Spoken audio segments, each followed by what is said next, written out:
Olá, muito boa noite a todos. Agradecemos a presença aí de cada um das nossas lives aqui da 211ª subseção da OAB de Taboão da Serra. Hoje temos o prazer de receber o Dr. Rafael Fernandes Souza Dantas, Armando Paes Filho, Marcelo Segredo, Dr. Fausto Camacho, presidente aqui da nossa Comissão de Defesa do Consumidor. Nossa presidente Elaine Abud está presente também, e nosso vice-presidente José Cordeiro. Muito obrigado mais uma vez a todos por ter aceito aí o nosso convite. Passo a palavra agora para o nosso anfitrião aqui, Dr. Fausto. Muito obrigada. Boa noite a todos. Primeiro, quero agradecer a Deus por esta oportunidade em estarmos aqui neste momento reunidos, podendo trazer um pouco de conhecimento para todos. Em nome da Comissão de Direito do Consumidor, agradeço a diretoria desta casa, na pessoa da doutora Elaine Abud e demais membros. Agradeço à Comissão de Eventos, na pessoa da presidente doutora Luana, por terem viabilizado esta live em benefício de todos.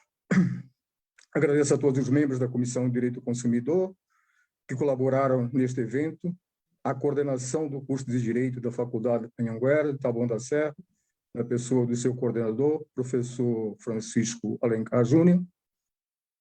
Agradeço aos participantes desta live, Dr. Rafael Dantas, Dr. Armando Paes e professor Marcelo Segredo, aos quais peço uma breve apresentação, começando pelo Dr. Rafael, posteriormente o professor Armando, doutor Armando, e, por fim, o professor Marcelo, que dará início à nossa live desta noite. Cada participante tem 30 minutos para expor seu tema, e, ao final, vamos abrir aí 15 minutinhos para perguntas e respostas e encerramento dessa live. Boa noite e obrigado a todos. Boa sorte. Vamos lá, boa noite. Cumprimento a todos, cumprimento o Dr. Fausto Camacho, em nome do qual eu rendo as homenagens ao OAB em Taboão da Serra, uma iniciativa ímpar de unir pessoas, de unir instituições em prol do direito, principalmente do direito daqueles que são mais vulneráveis, aqueles que, em meio a uma pandemia, ainda ficaram mais expostos, não só às doenças, mas também a desfalques, a golpes que acontecem junto ao sistema financeiro, em especial com os créditos consignados. Vou fazer uma rápida apresentação. Sou delegado de Polícia Federal e coordeno a Força-Tarefa Previdenciária aqui em São Paulo. E no dia do convite, eu estava ali em meio à deflagração de uma operação e um pouco, até, para ser muito sincero, até um pouco perdido. Olha, a vastidão de dados vazados, a profusão de fraudes que envolvem créditos consignados de aposentados, e esse que o Dr. Fausto me faz o convite, em boa hora, muito bem a calhar, uma reflexão necessária e uma união que será, ao meu ver, muito proveitosa. Fico muito honrado com o convite e espero aqui auxiliar, espero trazer o melhor de mim para que possamos fazer do direito e da justiça algo melhor.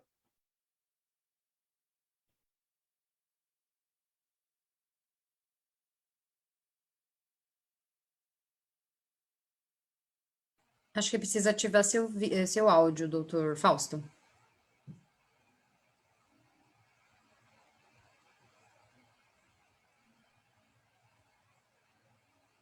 Não, ainda não.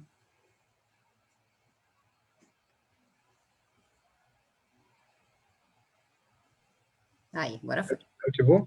Ativou. Então, ok. Doutor Armando, por favor, a sua breve apresentação. Boa noite a todos.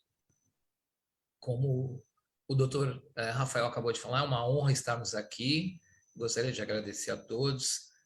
O país vive uma situação muito grave em virtude do Covid. Ela se agravou ainda mais, como o próprio doutor Rafael falou, os aposentados eles têm sido massacrados com uma onda de golpistas. Eu sou presidente da Federação Brasileira dos Correspondentes Bancários. Esses golpes tiveram início pesado em 2008 no Nordeste. O então presidente do Banco Central, Trombini, nós desenvolvemos juntos a resolução 3954 do Banco Central, que obriga todo correspondente bancário que ofereça esse tipo de crédito, ou CDC, ou leasing, o que quer que seja, a fazer um curso, uma prova de certificação e estarem certificados, para terem a ciência do que é e assim serem poder responsabilizados por atos ilícitos feitos por eles. Infelizmente, essa última nova crise, o que está acontecendo? O vazamento de dados pessoais roubados do INSS, do sistema, e utilizado por uma série de correspondentes bancários que são ilegais e estão praticando furtos, que a palavra não é essa, mas é um roubo mesmo, porque você induz a erro uma pessoa não esclarecida. E eu acho que determinados bancos são coniventes, porque o que está sendo feito agora que é um crime letal? Eles pegam os dados, eles mandam para o banco, como correspondentes que são, o banco autoriza, eles mandam o crédito para a conta do aposentado sem ele ter pedido esse crédito. O Banco C6 teve um volume muito grande agora, o 78 Distrito Policial nos Jardins já tem mais ou menos 120 vítimas, com inquérito criminal já aberto contra o Banco C6. O banco alega que foram os correspondentes que fizeram isso, mas todo o banco tem um setor de compliance e tem que checar. Chegou um pedido de empréstimo consignado, o banco é obrigado a checar. Então, teve uma falha técnica do banco. Os bancos têm um lucro altíssimo consignado, porque é uma taxa de juros maravilhosa para o banco, com a garantia total do recebível, porque ele é descontado em folha, seja inativo, pensionista ou funcionário público, municipal, estadual ou federal. Então, o desconto em folha garante o recebível. Então, o banco acho que chega a fazer um pouco de vista grossa a esse respeito. Hoje, Armando, sim. Por favor, só uma breve apresentação pessoal do doutor. Me perdoe. E a gente vai expor a partir dessa exposição do tema. Quem vai dar início será o doutor Marcelo. Me perdoe. Depois a pessoa vem expor o tema. Por enquanto, é só uma apresentação pessoal do doutor, por favor. Tá. Então, acho que é isso. Eu sou presidente da federação. A federação ela tem por objetivo agrupar ou individualmente certificar os correspondentes, as pessoas que querem ser correspondentes bancárias, através da resolução 3954 do Banco Central, dando um mínimo de profissionalismo a esses tomadores. Então, estamos à disposição de vocês para poder debater isso. Obrigado, doutor. Professor Marcelo Segredo, por favor, a sua breve apresentação e, posteriormente, o senhor inicia a palestra dessa noite. Acho que está sem áudio, doutor Marcelo, eu não estou ouvindo. Doutor Marcelo Segredo.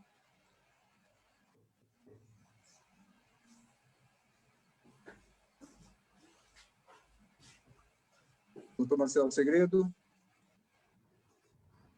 Acho que só um minutinho que ele está conectando aqui, né? Olá, estão me ouvindo? Agora sim. Maravilha. Por favor, a sua apresentação e já damos início à palestra. Bom, boa noite a todos.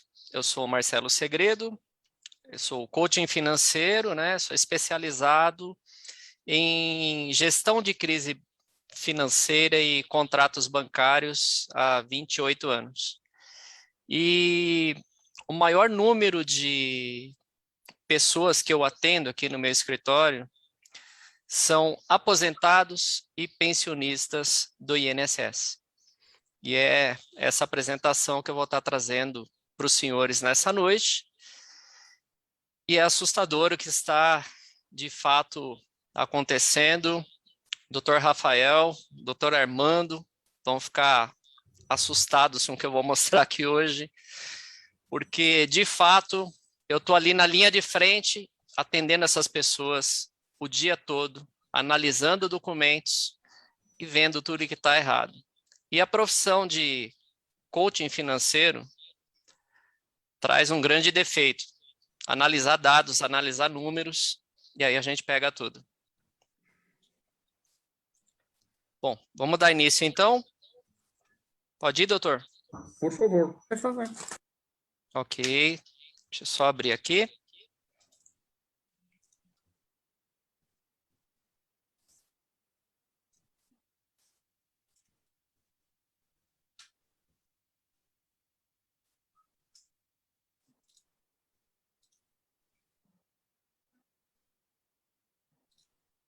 Pronto.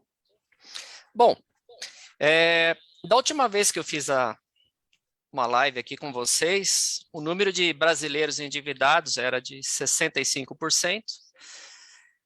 E dados do mês de maio, da Federação do Comércio, já pulou para 68% da população. Tá? Empréstimos consignados e o cartão consignado, eu afirmo para os senhores que são um dos propulsores do endividamento perpétuo. Tá? E as razões para isso são que os aposentados e pensionistas são alvos fáceis. Primeiro, não conhecem os mecanismos do sistema bancário, possuem pouquíssimo conhecimento tecnológico, e com essa situação toda que nós estamos passando desde 2019, até oriento os senhores que não falem, as palavras da doença que está acontecendo, porque senão o Facebook derruba a live, tá? Não falem a palavra, né, eu tomei hoje, não falem a palavra PAN, senão o Facebook vem e derruba a live. E ainda bloqueia o Facebook da OAB por 27 dias, tá? Experiência própria. Bom, então eles não têm conhecimento tecnológico e desde do ano passado, tudo se tornou mais tecnológico, principalmente o acesso ao crédito. E foi aí que como que eu vou dizer? Para o doutor Armando não ficar bravo comigo, né? Não sei se eu posso dizer, doutor Armando, que são correspondentes bancários, tá? Mas 90% dos crimes contra aposentado acontecem no ambiente do correspondente bancário, infelizmente, e não dentro do banco, da agência bancária, tá? Aí depois o doutor explica aí. Então, o brasileiro já é carente também de educação financeira. Os aposentados são aliciados o dia inteiro pelo WhatsApp e por telefone com ofertas de crédito, de portabilidade, que na verdade não são portabilidade, que é o próximo item, né? A falsa portabilidade de crédito. Eles nem sabem o que é portabilidade de crédito, para vocês terem uma ideia. O aposentado não sabe isso. Simulações feitas pelo WhatsApp. Quando eles falam, o correspondente fala assim: ah, você achou interessante essa simulação? Sim, eu achei, é bem interessante, eu gostei. Pronto, aquilo ali vira um contrato de empréstimo. Tá? Falsificação de assinaturas, muito recorrente. E o mais grave, doutor Rafael. Aí eu vou jogar a bola para o doutor depois. A minha sogra, bem como outros aposentados que me procuram, ela ficou sabendo que estava aposentada antes do advogado dela. Porque uma financeira já ligou fazendo proposta de empréstimo. Ou seja, como que as financeiras, os correspondentes bancários, têm acesso à lista de pessoas que estão se aposentando, até mesmo antes do advogado. Tudo nos leva a crer que existe alguma organização, pessoa dentro do INSS que está vendendo essas informações, né? Eu sei que é grave o que eu estou falando aqui para vocês, mas O senhor não vai me prender, né, doutor Rafael? Mas é o dia a dia, são relatos que eu recebo de aposentados, tá? Então, é um problema sério que precisa ser investigado. Venda casada de seguros prestamistas e títulos de capitalização. Eu iniciei no dia 2 de fevereiro desse ano, através do YouTube, lives ensinando os aposentados a como receber de volta os seguros prestamistas. A gente já conseguiu recuperar do sistema bancário mais de 3 milhões de reais. Tá? O Banco Central já não atende mais os aposentados. O Banco Central já não quer mais atendê-los. Então, agora o caminho é o Tribunal de Pequenas Causas. Sem contar o fato, títulos de capitalização também, que é vendido junto com os empréstimos, plano funeral, falam para o aposentado que esse seguro prestamista, ele vai conseguir comprar remédio mais barato, até R$150, enfim, mas a apólice nunca chega às mãos do aposentado. E empréstimos não solicitados, tá? O que acontece? Os bancos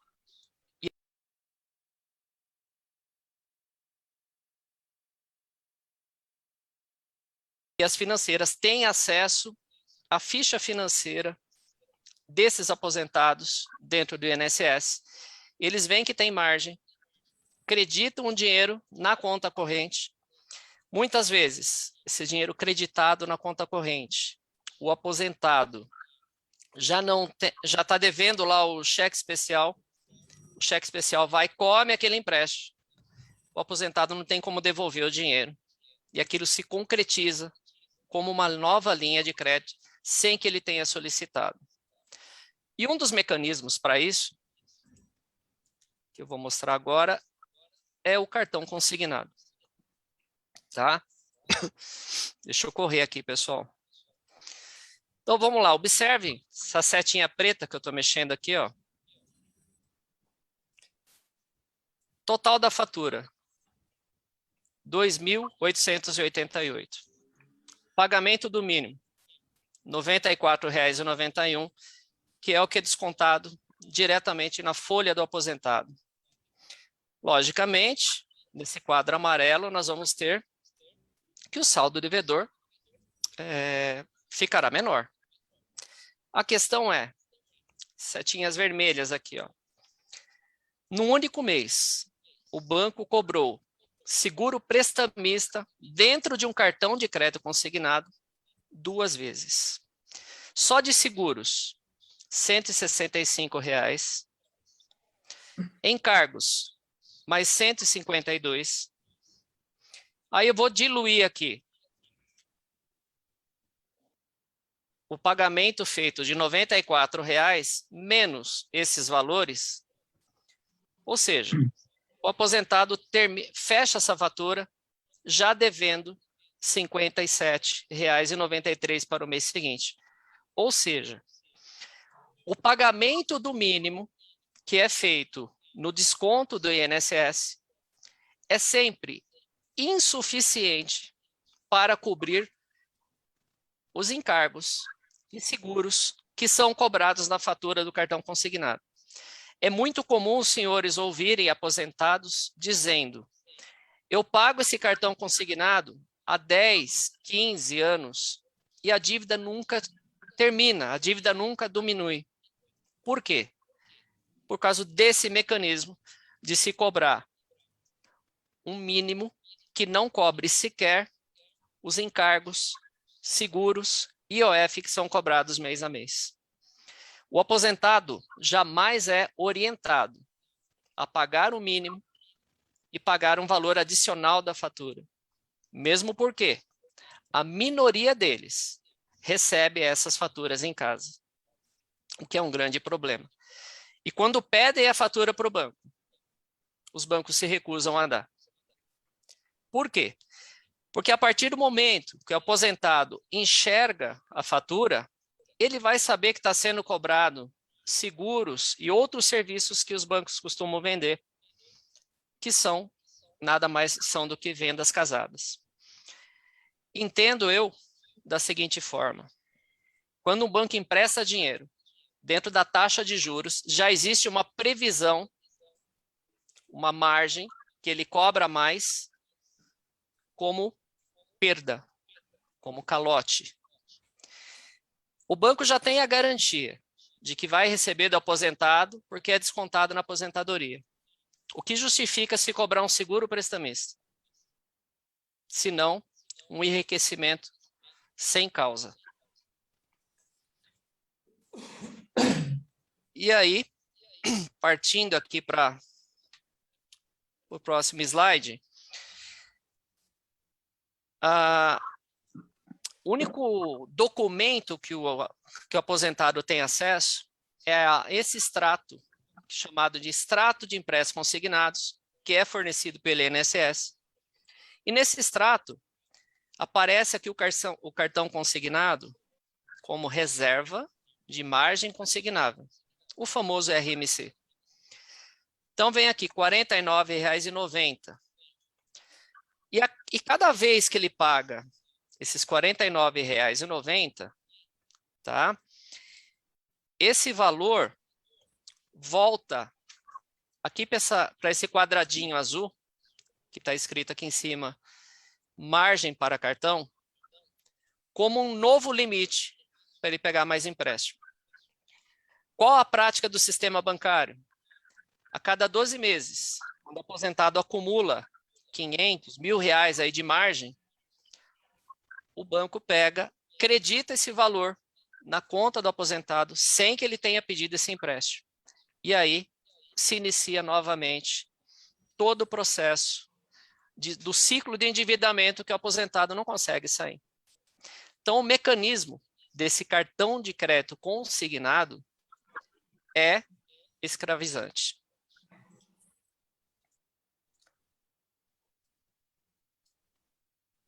Agora eu estou trazendo aqui o caso de um casal.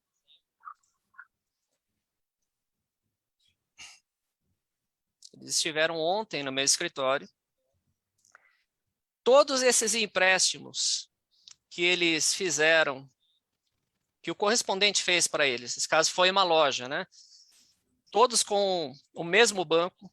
Observe nas setinhas vermelhas a sequência de datas.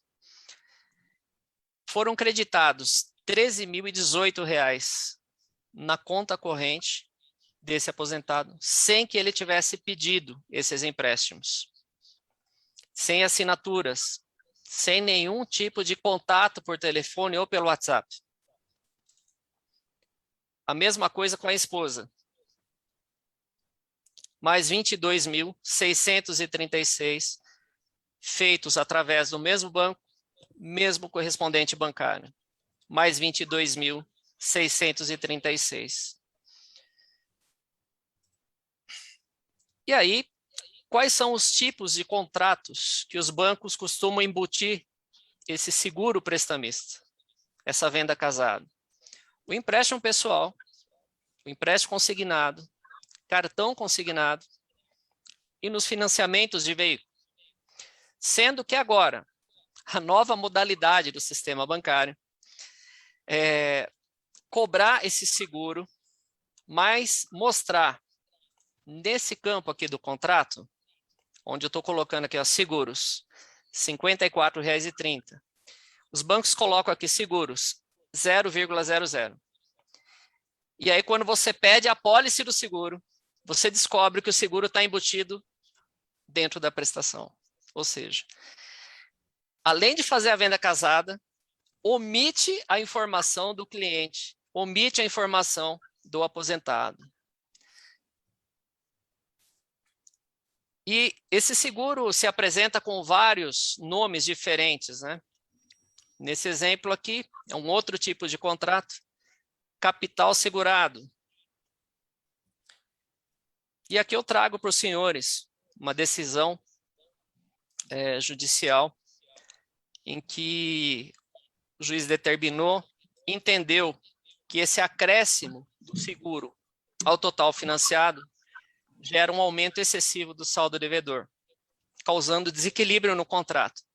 De fato, a partir do momento que eu incluo um seguro prestamista no total financiado, se o banco está me cobrando, eu acabei não trazendo nenhum contrato com valor de seguro alto.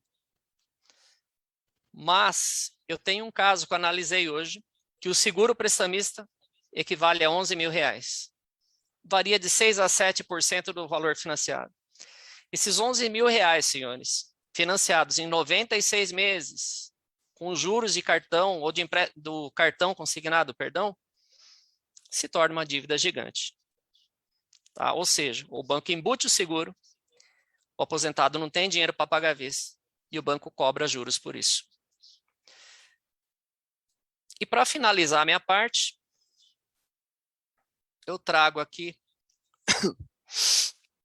aí é para os advogados, eu não sou advogado, sou jornalista e coaching financeiro, mas eu trago aqui para a gente refletir o artigo 170 da nossa Constituição Federal, que fala que a ordem econômica é fundada na valorização do trabalho humano, na livre iniciativa, e tem por fim assegurar a todos a existência digna, conforme os ditames da justiça social, observando os seguintes propósitos: defesa do consumidor, redução da desigualdade social e a busca do pleno emprego. Tá? Para terminar, Código Civil, no artigo 884, coíbe o enriquecimento ilícito. Se o que eu mostrei até agora não é enriquecimento ilícito, então não sei o que é.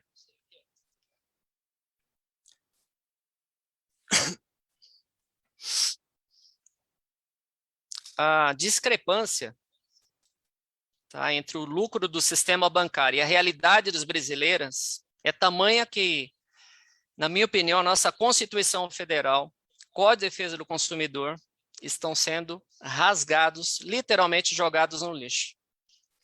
Porque os bancos não respeitam a Constituição Federal, não respeitam o artigo 100, o Código de Defesa do Consumidor, e ainda temos o artigo 192 da nossa Constituição, que fala que o papel do sistema financeiro nacional é promover o equilíbrio, o desenvolvimento econômico equilibrado, incluindo bancos e cooperativas. E nessa relação de consumo não existe equilíbrio algum, pelo contrário. E agora tem a nova lei do superendividado. Eu já cheguei a ler essa lei toda, que ela vai afetar diretamente o sistema bancário. Mas, me esqueci o nome do deputado, mas eu ouvi um depoimento dele hoje, que ele já está pedindo uma alteração antes que o presidente Bolsonaro assine, para que não seja limitado em 35% a margem, porque do militar é 70%. Senhores, quem é que vive com 30% do salário nesse país? Quem é que vive com um aposentado que ganha R$ 1.100 de salário e o banco está pegando ali 30%, 40% do que ele ganha? Ele vai sobreviver com 550, 600 reais por mês? Quanto está o quilo do arroz, quilo do feijão, medicamento, energia elétrica? Então, o sistema bancário age de uma forma predatória no país e, infelizmente, órgãos públicos e órgãos de defesa do consumidor não fazem nada contra o sistema bancário. Agradeço aos senhores pela atenção e passo a palavra aí para os doutores. Muito obrigado. Muito obrigada, doutor Marcelo. Se puder parar a transmissão, o compartilhamento, Sim. Por gentileza. Já. Deixa eu só ver aqui como eu faço isso. Acho que é lá em cima, tem no verdinho Doutora. lá em cima, compartilhar. Achou? Deixa eu ver se eu consigo por aqui. Espera aí que eu vou fechar o compartilhamento. Pronto? Agora deu. Perfeito. Doutor Fausto, ligar seu áudio, por gentileza. Ok? Funcionando o áudio? Está escutando? Ok. Está escutando, doutora? Está escutando? Obrigado, Sim, doutor sim. Marcelo. Obrigado, doutor Marcelo. E agora peço a palavra ao expositor, doutor Armando Paes Leme. Por favor, doutor Armando. O empréstimo consignado na folha, o INSS, ou a exemplo, as Forças Armadas ou os Correios, o que quer que seja, liberam um código para que o banco tenha acesso às informações e possa segurar a margem máxima de 30%, 35% quando tem o cartão consignado. O que está acontecendo? Os péssimos correspondentes bancários, o banco é conivente sim com isso. Por quê? As empresas de telemarketing, elas são proibidas de fazer isso. Então, você vai no Bradesco, você pega a produção de um correspondente bancário, ele entrega ao Bradesco 200 contratos por dia. É humanamente impossível um ser humano realizar 200 contratos. O que é isso? Eles pegam uma certificação de correspondente bancário e abrem um telemarketing com 200 pessoas vendendo pelo telefone e criando essa fraude. Em 2014, a resolução 3954, o Banco Central exigiu dos bancos, os bancos seriam desligados do sistema se os correspondentes não tivessem sido certificados por uma das 4 certificadoras. Então, em 2014, teve uma correria para se certificar, teve uma ideia no mercado que o Banco Central realmente ia punir e não foi feito nada. Aí, com esse relaxamento, as pessoas começaram a usurpar de tudo isso. Como o colega Marcelo colocou, bem colocado, aparece o crédito na conta, se a conta tiver devedora, ele já vai estar usando esse crédito, não tem como devolver. Tem um caso, eu não posso citar os nomes por sigilo de justiça, essas investidas de depositar o dinheiro, foi do Banco C6, de um correspondente do Banco C6, depositou num desembargador. E o desembargador tentou devolver por 3 vezes para o Banco C6, não conseguiu, foi ao 78 Distrito Policial e fez uma queixa-crime, e o Banco C6 agora está se defendendo, mas não é só o Banco C6, tem o Pan-Americano, tem o Daicoval. O consignado movimenta R$ 1 bilhão. Para vocês terem uma ideia, em 2013, o Banco Bom Sucesso fez 7 bilhões de reais. Em 2013, um banco. Então, para os bancos, é um lucro astronômico, sem risco de perda nenhum.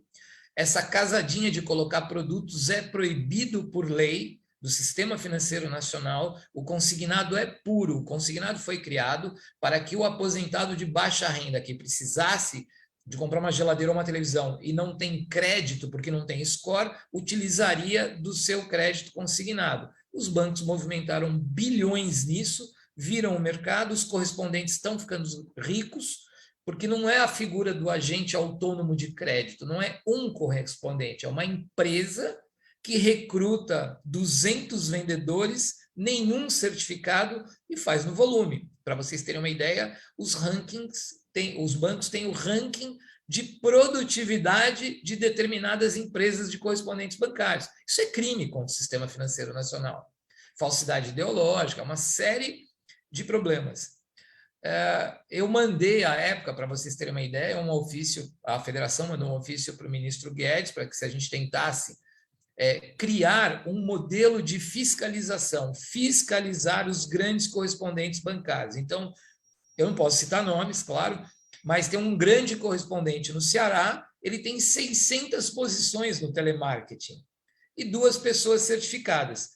A lei é clara, a resolução é clara. Quem oferece, vende ou negocia o consignado é obrigado a ser certificado por uma das 4 certificadoras. Ele faz um curso, uma prova de 40 questões, tem que acertar 30 das 40 e vai receber o certificado de uma das 4. A FEBRABAN, Federação Brasileira dos Bancos, que não é federação, é uma associação de banqueiros, eles usam a nomenclatura de federação, mas não são, eles têm um contrato de associação, eles criaram o CRCP, é o Cursos e Provas de Consignados, eles colocaram seus apaniguados e disseram para os bancos, só aceitem certificados se tiver sido feito aqui na FEBRABAN, ou por qualquer um de vocês.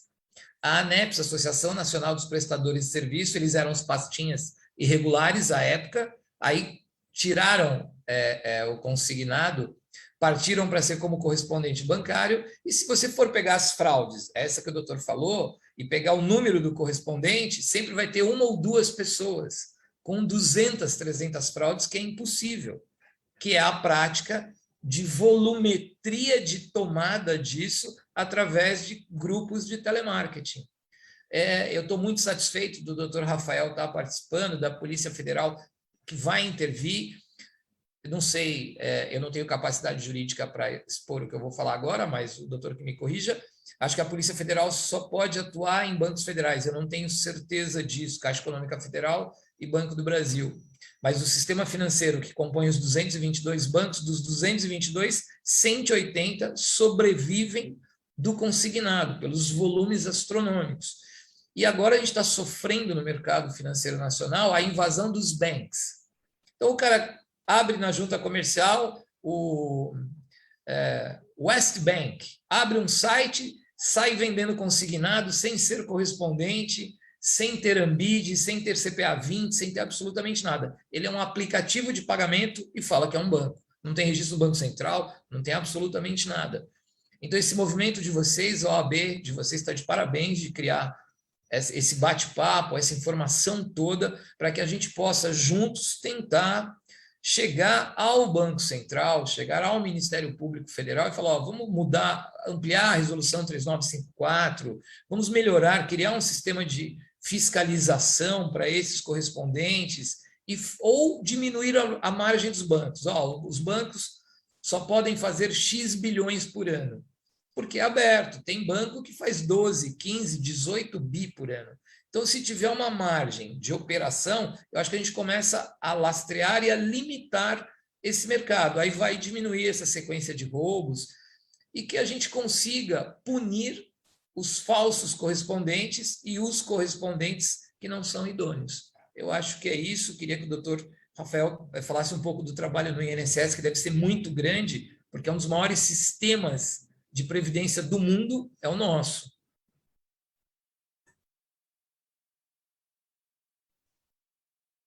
Sim, sim. Nossa, fiquei até impressionado aqui com as palavras, com os temas, e realmente, né, o doutor Marcelo Segredo, o doutor Armando estão de parabéns pelas posições e também pelas conclusões, ainda que sejam duras. São conclusões verdadeiras, mas existe sim essa necessidade de se cobrar a prestação de um serviço público adequado. O Código de Defesa do Consumidor, a defesa do consumidor, o doutor Marcelo muito bem trouxe aqui, tem sede constitucional, eu vou até além, tem sede em tratados de direitos humanos. É necessário, sim, uma coordenação melhor, não só entre os órgãos públicos, mas também com a sociedade civil. Daí eu enxergo a inediticidade desse ato e a importância dele. Eu lembro que no começo eu contei que num dia eu estava numa aflição ali, em razão de, em meio a uma operação nossa, que nós prendemos um funcionário público do INSS corrupto, que já iniciava um processo de milicianização. Então, são milícias que já perceberam o quanto isso pode ser lucrativo, fraudes previdenciárias, e já começam a tomar conta no lugar do crime organizado tradicional. Então, aqui, somos tão avançados nessa temática no Brasil que o PCC já ficou obsoleto. Então, já percebemos isso aqui, porque é um dinheiro muito fácil e é muito dinheiro. Então, só se a pessoa tiver um traço de estupidez latente, né, evidente, ela vai querer explodir um caixa eletrônico hoje. É muito mais fácil fraudar.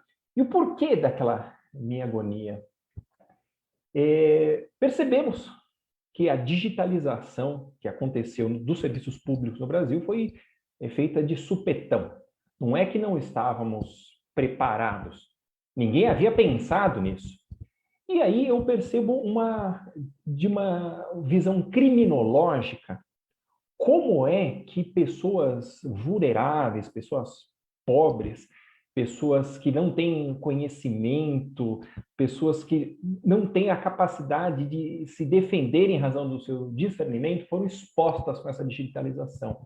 Eu gosto de ser muito claro aqui, não quero juridiquês, nada disso, nem pompas, nada. Eu sou funcionário público, eu trabalho para o povo. E alguém, um gênio da lâmpada do governo, de repente descobre que não, podemos fazer por aplicativos, o serviço público. Vamos prestar serviço público por meio de um aplicativo, por internet de banda larga. Eles só esqueceram que aqui é um país pobre de pessoas que não estudaram, de pessoas que não têm acesso à banda larga, que não têm acesso à tecnologia, e muito menos escanear documentos. É óbvio que os criminosos perceberam isso. Infiltraram pessoas no sistema de previdência. E essa digitalização forçada está acontecendo por meio de servidores cedidos, servidores que não têm carreira na Previdência Social, e quando a documentação começa a chegar na Previdência, essas pessoas têm que levar os documentos até a Previdência, em meio a uma pandemia, hein? Para que sejam escaneados, esses documentos estão sendo filtrados. Quem quiser algum benefício, que procure o escritório deles. Então, percebemos uma fraude. E em meio a essa fraude, eu consegui perceber que são as pessoas mais miseráveis, as pessoas que têm menos conhecimento, que foram as primeiras vítimas. Elas é mais fácil. E o criminoso, ele é notoriamente conhecido por ser um covarde. Eles foram para cima de pessoas que um deles ele é cego e tem um transtorno psiquiátrico importante, ele tem delírios, alucinações, foi vítima. Uma outra pessoa, ela mora à beira de uma escadaria, num lugar longínquo aqui na grande São Paulo. Outra pessoa ali também que tem problema de saúde grave. Então, estrangeiros, pessoas que mal conhecem a língua portuguesa, essas foram as vítimas da digitalização forçada. E uma delas, no dia que o doutor Fausto entrou em contato comigo, ela tem um filho que tem um retardo mental muito evidente. Ela não tinha com quem deixar o filho e ela levou lá na Polícia Federal. Olha, aconteceu comigo, vocês me intimaram. Veja só, a gente ia fazer a oitiva dela por videoconferência. Que coisa, né? Como que eu vou fazer por videoconferência? Uma pessoa tão humilde, não tem quase nada em casa. E ela foi, ela se deslocou, ela saiu aqui da região de Itapevi, Cotia. Imagina o esforço que ela não fez para levar um filho, tamanho razoável, já era um adulto, mas com um retardo mental muito pronunciado. E atendi ela na sala, faço a oitiva dela por meio de vídeo, né? Audiovisual. Além de ela ter tido que pagar um pedágio para conseguir uma aposentadoria depois de ter trabalhado honestamente a vida inteira como faxineira, o rendimento que chegava na mão dela era mínimo. Mas por quê? Fizeram essa série de consignados e eu nunca fiz esse tipo de coisa. Eu nem sei o que é consignado. Ficaram ligando para mim, eu falei não, e fizeram. E aí eu percebi, aí isso atiça também, né, a vontade de investigar e de colocar, e de deixar essas pessoas por décadas na cadeia. Como é que fizeram isso para essa mulher que cuida sozinho de um filho com retardo mental e agora ela tem menos de R$500 por mês para viver? Ela não consegue mais trabalhar como faxineira porque o filho cresceu, mas ela tinha tempo para aposentar. E aí que eu percebi como que foi fácil. Levaram quase todo o rendimento dela e ela nunca. Olhamos o celular dela, olha, as ligações aqui não tem o tempo necessário. Quer dizer, alguém fraudou, né? Alguém usou dessa fragilidade dela. E me lembro que comecei a entrar em contato com a inteligência de bancos e perguntei algo que o doutor Armando trouxe aqui com muita propriedade. Foram esses bancos aqui de renome que realizaram esse tipo de transação com essa senhora? Veja só isso. Isso para um compliance ou para uma imagem, para o ESG desses bancos, ia ser devastador. Você desviou dinheiro de uma pessoa extremamente miserável, uma pessoa que está passando fome para ter esse lucro com consignado. E aí que me foi dito, não, olha, foi o tal do que chamaram ali, né, de pasteiro. É uma pessoa que ele era um representante bancário. E veja bem, essa pessoa era o vice-líder daquele banco. Era uma pessoa que estava sendo premiada. Como é que isso pôde acontecer? Então, aqui eu já observo um primeiro problema. A gestão da informação que chega até a Polícia Federal é muito ruim. O INSS, a gestão dos dados dentro do INSS é muito ruim. O governo brasileiro não se preparou para a tecnologia. Nós nos valemos de prestação de serviços de tecnologia oriundos de empresas estrangeiras. Existe uma terceirização, até uma quarteirização de quem lida com essa big data da Previdência Social. Então, os vazamentos estão muito longe de qualquer controle. E aí, o doutor Armando trouxe um ponto importante aqui. Existindo crime financeiro, a atribuição investigativa é da Polícia Federal, em razão, eu até destaquei aqui, da Lei 7492, que trata dos crimes financeiros. Né? Então, é o artigo 26. São crimes de competência federal. É que algumas vezes eles estão sendo tipificados como se fosse um estelionato comum, o crime do artigo 171. Ao meu ver, não é o caso. Ao meu ver, eu acho importante, muita gente pode dizer, foi uma reunião mais simples, mas não. Existe um risco sistêmico aqui. Esses créditos consignados nessa profusão, e aí o doutor Marcelo trouxe muito bem aqui, como é que as pessoas vão sobreviver se todos os rendimentos delas estão indo para o sistema financeiro? Isso me parece que é uma bolha no nosso sistema financeiro. E uma vez que esses créditos forem percebidos como podres, ou seja, ninguém vai pagar esses consignados na integralidade, você não vai poder manter essa escravidão financeira para sempre. Essa bolha estoura. Eu me lembro,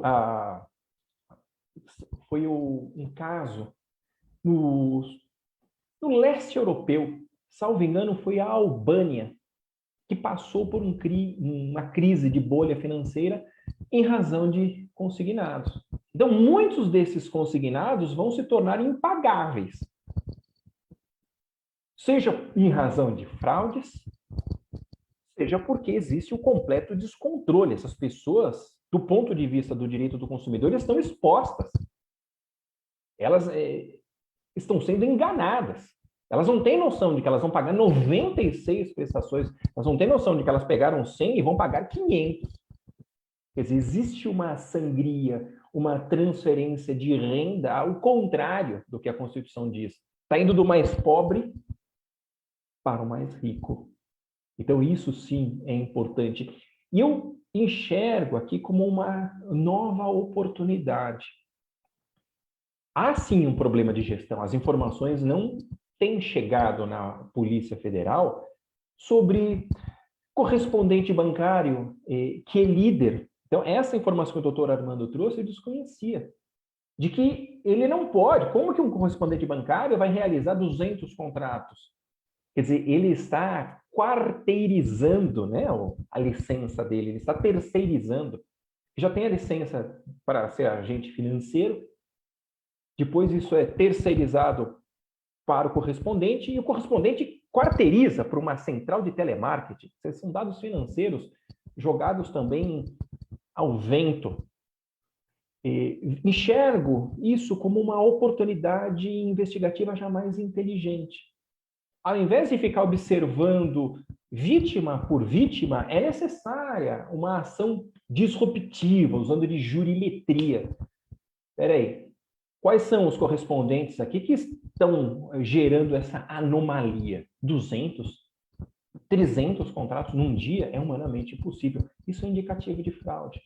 Isso já deveria estar disparando a atividade da Polícia Federal e do Ministério Público Federal, antes que isso estoure como uma bolha. Lembremos o que aconteceu em 2008, no caso lá do subprime nos Estados Unidos. Ficou muito fácil tomar empréstimo imobiliário, muitas fraudes nos empréstimos imobiliários. E olha o tamanho da economia deles, né? Quase que eles foram à bancarrota. Então, existe, sim, um risco sistêmico aqui e precisa haver uma lida importante com isso. Vamos lá, só para ter também uma saída concreta.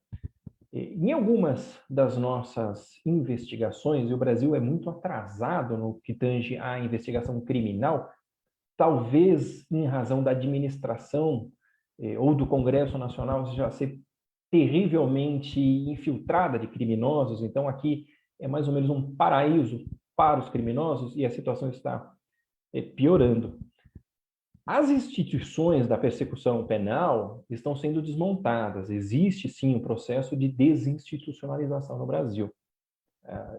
O número de a reposição de funcionários é insuficiente, o investimento é insuficiente.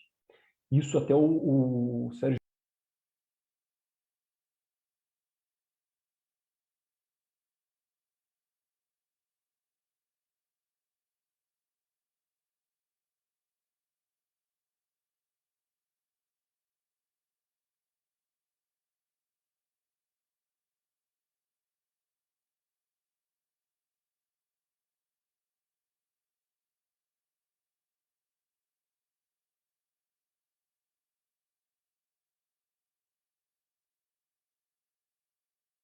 Moro está falando muito disso.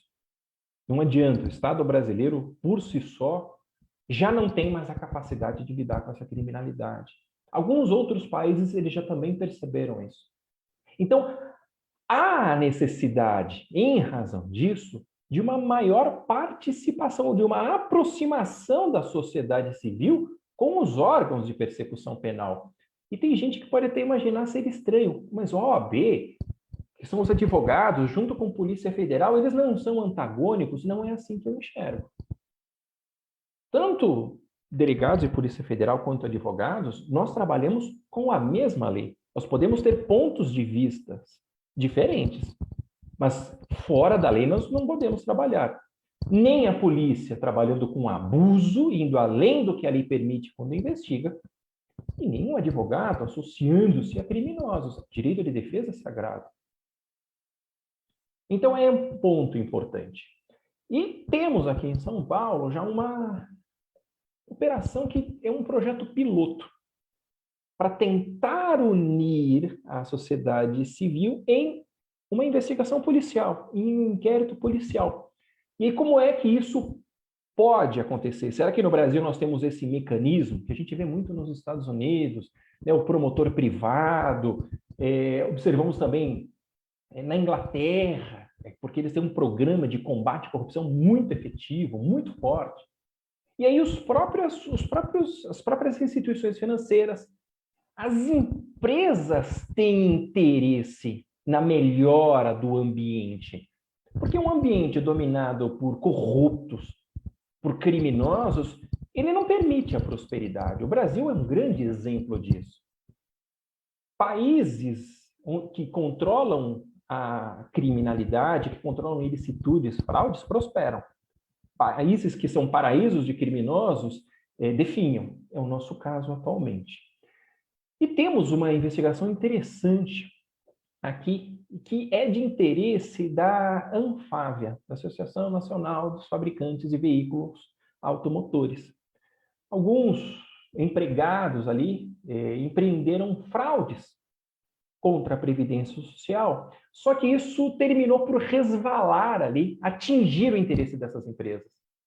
Porque enquanto o empregado ele está sob gozo de algum benefício por incapacidade, ele ganha estabilidade no trabalho. Então, essas pessoas começaram a perceber que Além do benefício previdenciário fraudado, ele ganha estabilidade no emprego. Até a expectativa de sobrevida do brasileiro.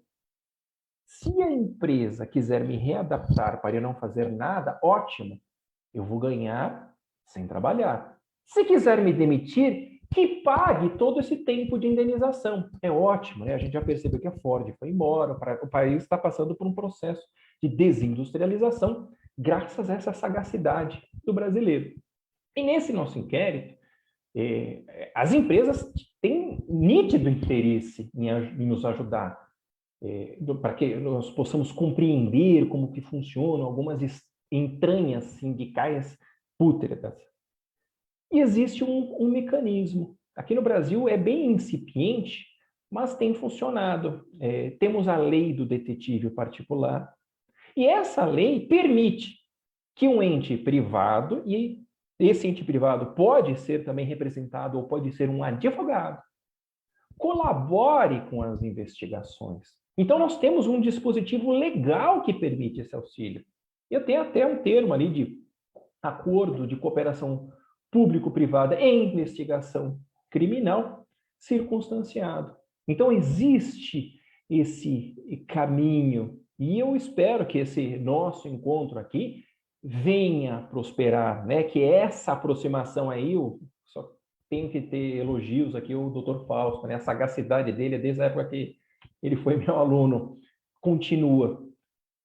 A advocacia sozinha, observando só as vítimas, não vai resolver essa questão.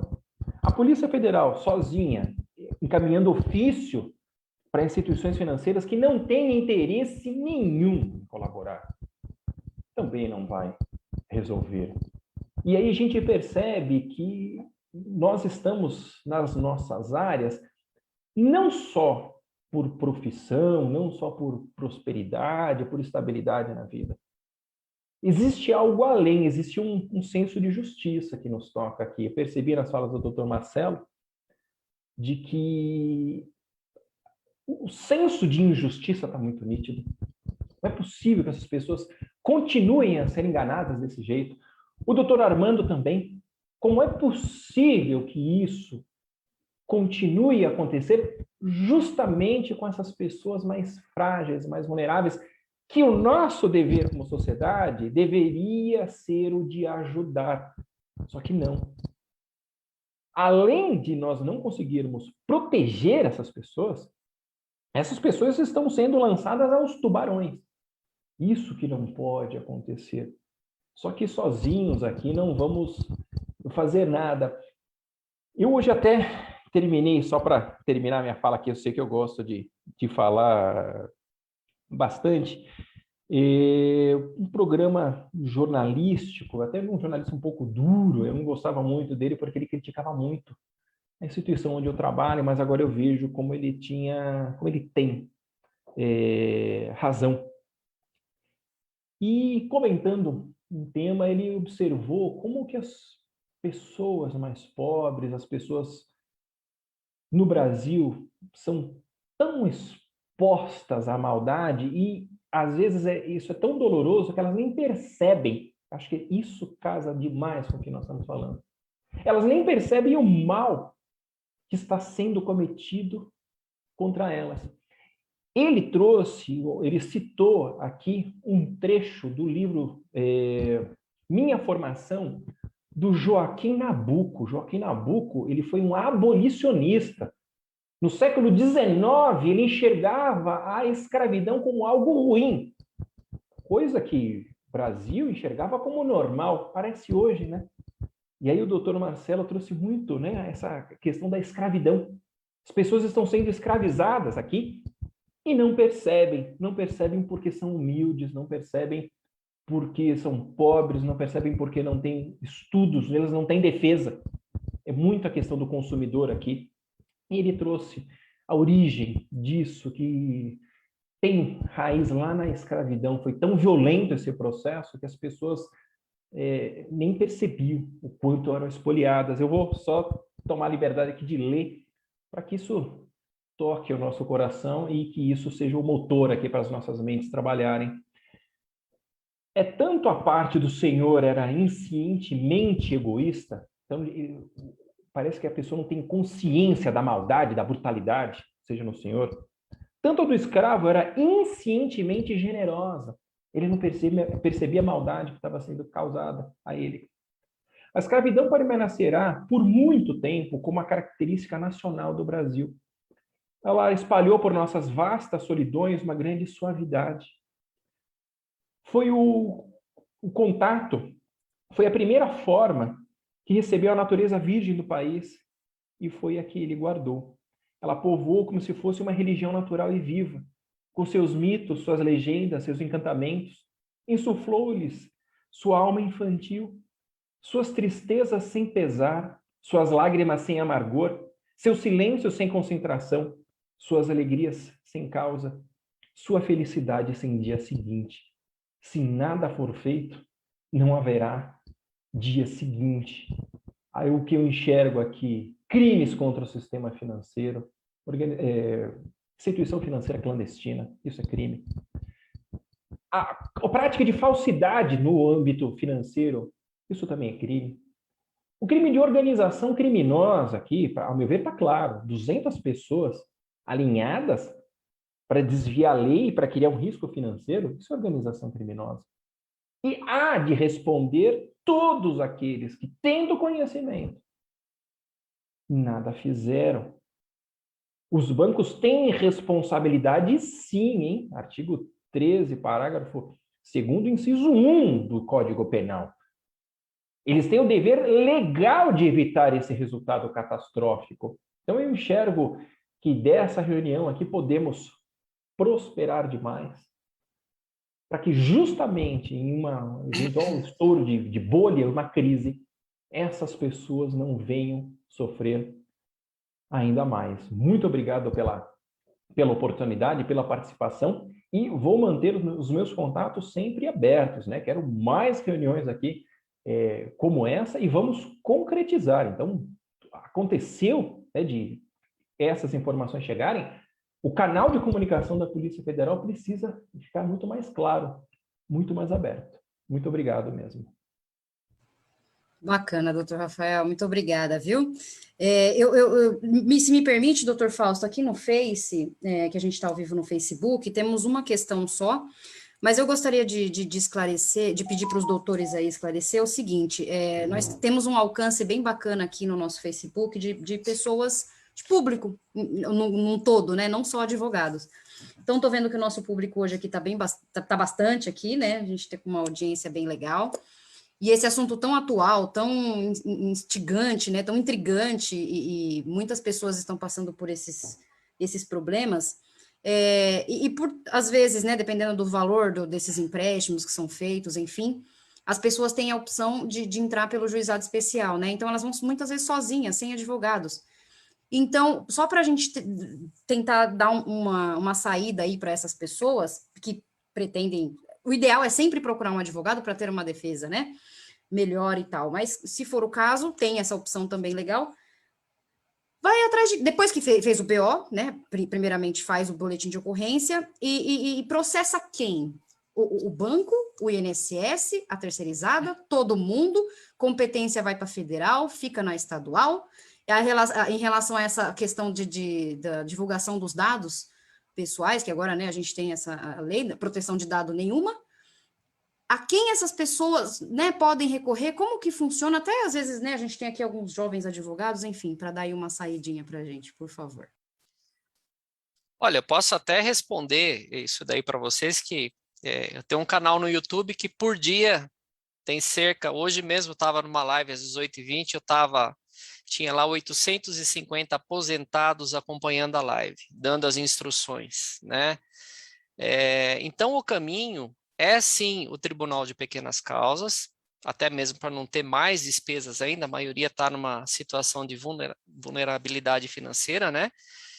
Agora, o grande problema é, o Tribunal de Pequenas Causas está preparado para lidar com situações contra o sistema bancário?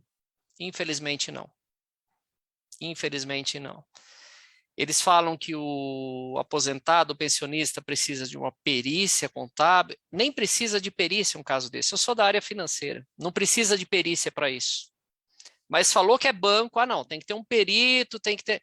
Então, infelizmente, o Tribunal Especial de Pequenas Causas, ele afasta essas pessoas da lei. E aí essa pessoa não tem condições de contratar um advogado para isso, tampouco um perito forense. E, doutor Rafael, eu já vou te dar um alerta. Até o dia 31 de dezembro vai ser o maior festival de fraudes bancárias que o senhor jamais viu. Pelo seguinte, até o dia 31 de dezembro desse ano, a margem dos consignados é de 40%. Era 30% para o empréstimo consignado e 5% para o cartão. Até o dia 31 de dezembro, é 35% para o consignado e mais 5% do cartão. 40%. E a partir do dia 1º de julho, entra em vigor no Brasil o Open Banking, que vai abrir a nossa vida financeira para todo o sistema financeiro. Todo mundo vai ter acesso aos seus dados financeiros. Então, doutor, o senhor vai ter muito, mas muito trabalho. Eu queria só concluir o que o doutor Rafael falou, se for possível.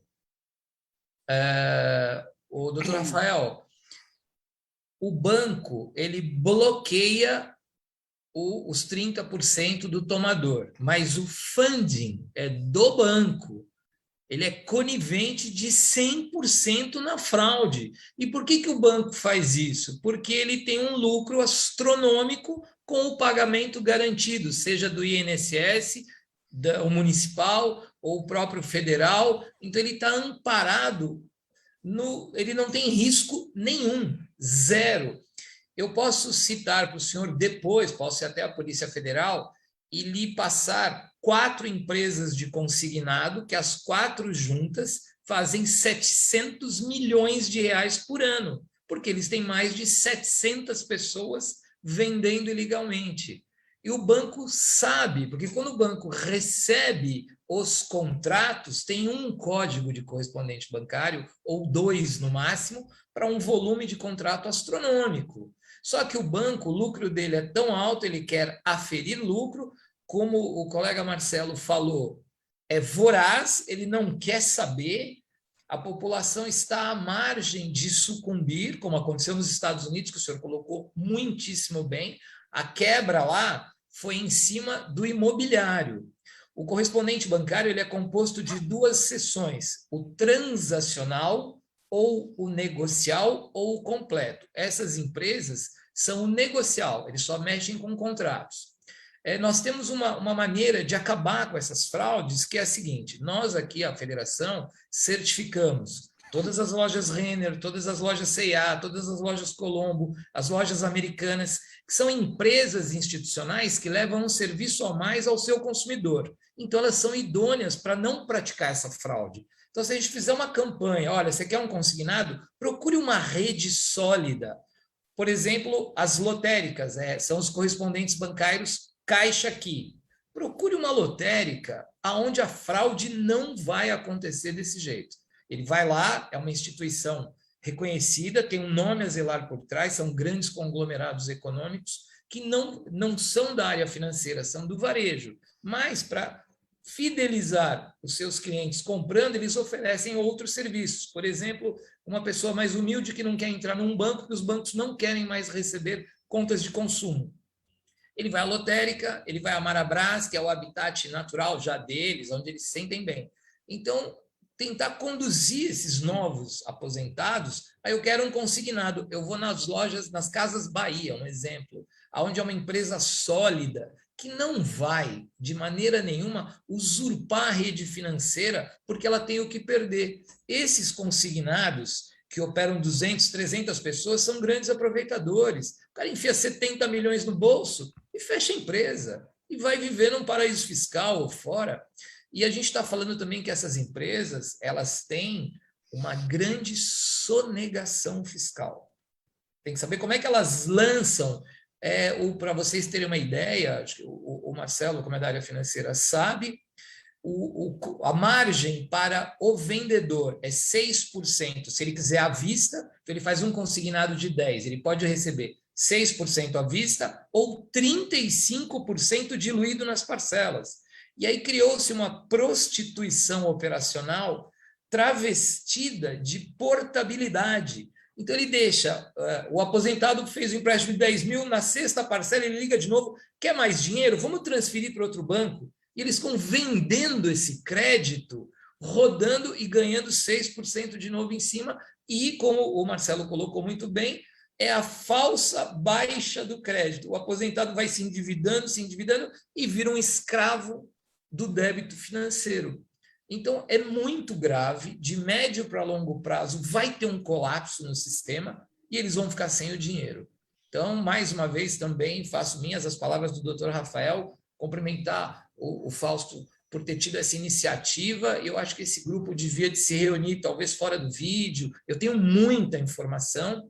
Eu fui procurado pelo delegado de crimes fazendários estaduais essa semana, e ele veio com 7 empresas que estão sendo investigadas. Eu dei uma leitura total de toda a formatação da lei, do Conselho Monetário, onde estavam as fraudes. E ele vai autuar essas empresas. Então, vontade da Polícia Civil, da Polícia Federal, não falta.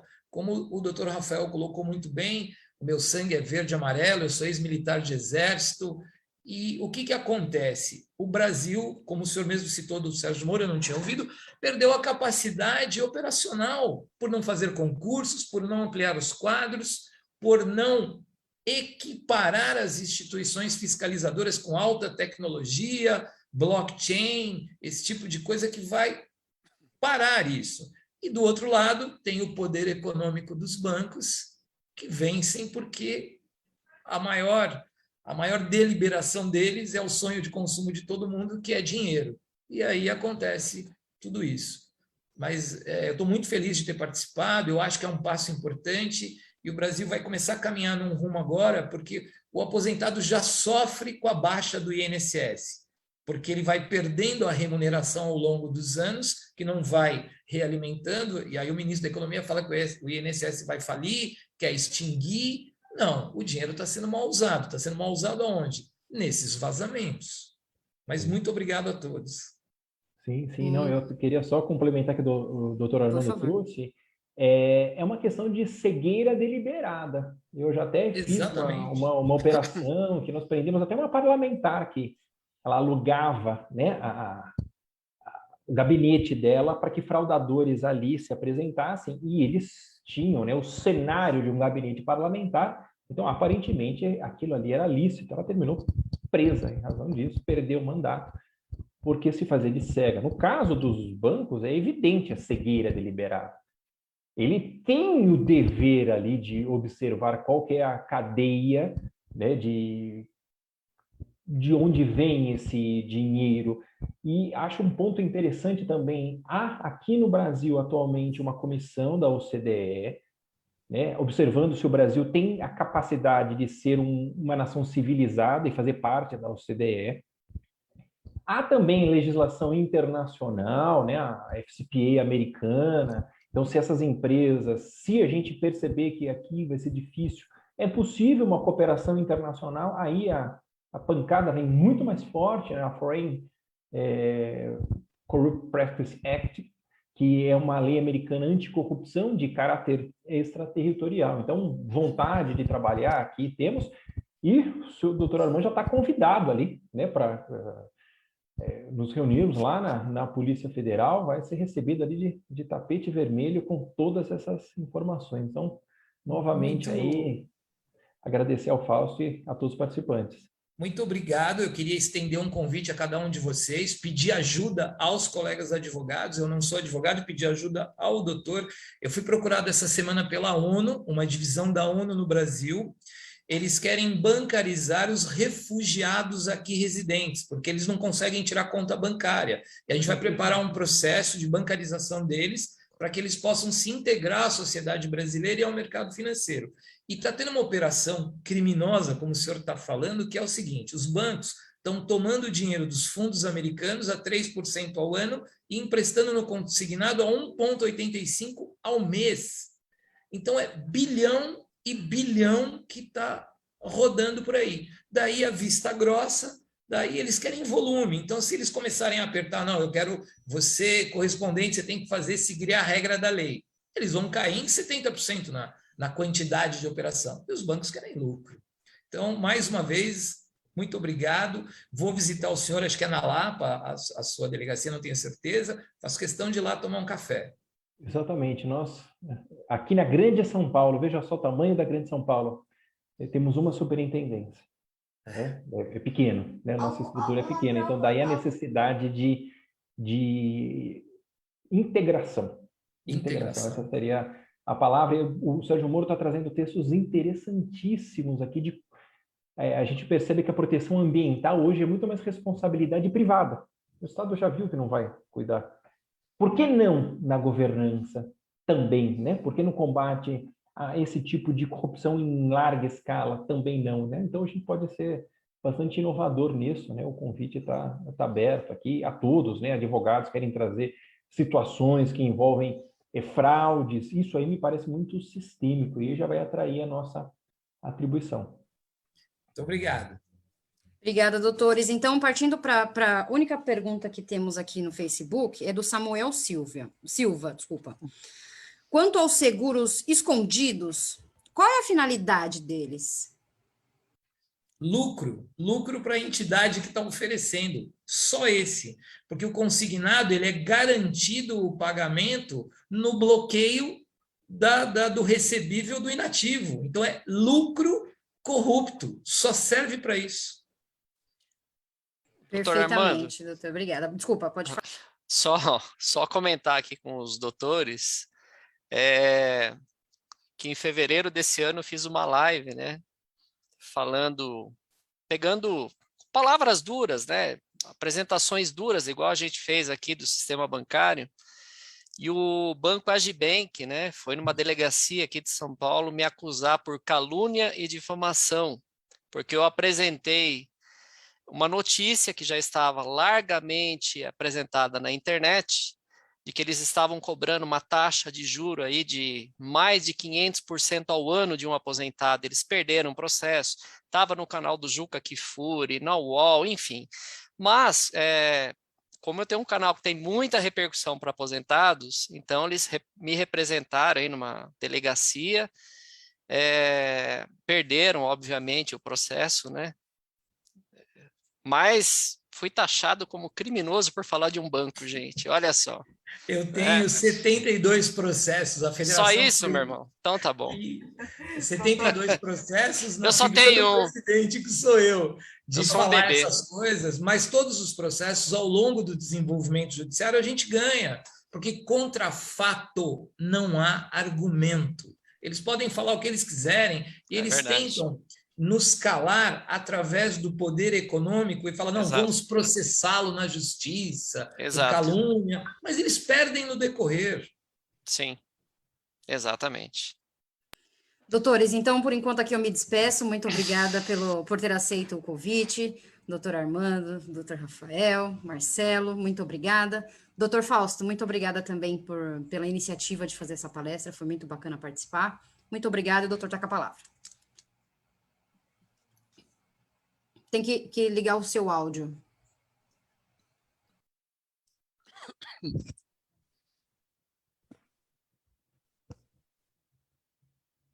Não ligou ainda. Isso, Agora ligou, né? Agora. Beleza. Quero agradecer aos participantes pela brilhante palestra. Tenho certeza que enriqueceu bastante o nosso conhecimento e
Gratidão por esse momento, né? Gratidão, gratidão, gratidão. Passar a palavra à doutora Helena Budi, para que façamos assim as nossas considerações finais e para que ela possa expor algo sobre o tema decorrente. Obrigada, doutor Fausto. Primeiramente, agradecer ao doutor Armando, ao doutor Rafael, ao Marcelo. Realmente, assim, a gente está fazendo a live e eu estou recebendo muitas mensagens no meu WhatsApp, aqui no privado, com elogios aos três, e principalmente, doutor Fausto, ao assunto, que é muito pertinente. Obrigado. Pais de colegas que estão em situações como foi exposta pelo Marcelo. Enfim, mas é uma brilhante explanação, enfim, brilhante e preocupante, né? Eu imagino o trabalho do Dr. Rafael